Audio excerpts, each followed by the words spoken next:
Assassini! Assassini! Come potete dormire coi sangue sulle vostre buste paga, usurai? Come potete riuscire a guardare i vostri figli sapendo che imprenditori si uccidono grazie a Equitalia? È la rivolta di lavoratori e cittadini di tutto il nord. Dietro le bandiere di Veneto Stato ci sono anche veronesi, bergamaschi e bresciani. Arrivano da Vicenza e Venezia, tutti qui per gridare la propria rabbia. E la tensione sale quando alle finestre compaiono i dipendenti di Equitalia.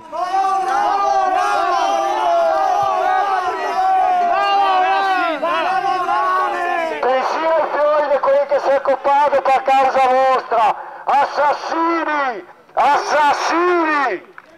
Volevo ricordarvi che il vostro rappresentante, Attilio Beffera, amministratore delegato dell'Agenzia delle Entrate, succhia 456.000 euro all'anno di stipendio. Un bollo auto non pagato diventa il 50% dopo pochi mesi.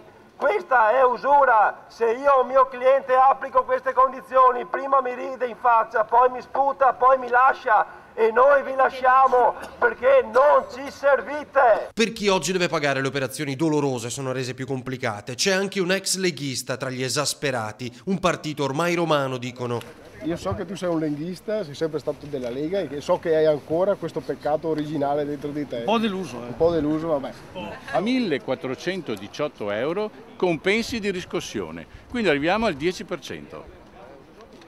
E ho chiesto 12, il pizzo. Un altro imprenditore si è suicidato l'altro giorno, va bene, per pagare le bollette che mandano questi a tassi altissimi, si parla del 65%, il 70%, questi sono strozzini legalizzati dallo Stato italiano, basta che Equitalia vada fuori dal Veneto. Accendono lumini e li mettono in fila davanti alle vetrate degli uffici, ogni luce, la speranza di una famiglia che si è spenta. Facciamo il minuto di silenzio in ricordo delle persone che sono state perseguitate da questo ente malavitoso. Una delegazione entra e parla con il direttore, cui danno un ultimatum: entro il 31 dicembre blocchi tutti i pignoramenti di auto e mezzi di lavoro ai veneti, stracci le cartelle esattoriali, si faccia portavoce ai piani superiori di questa rivolta.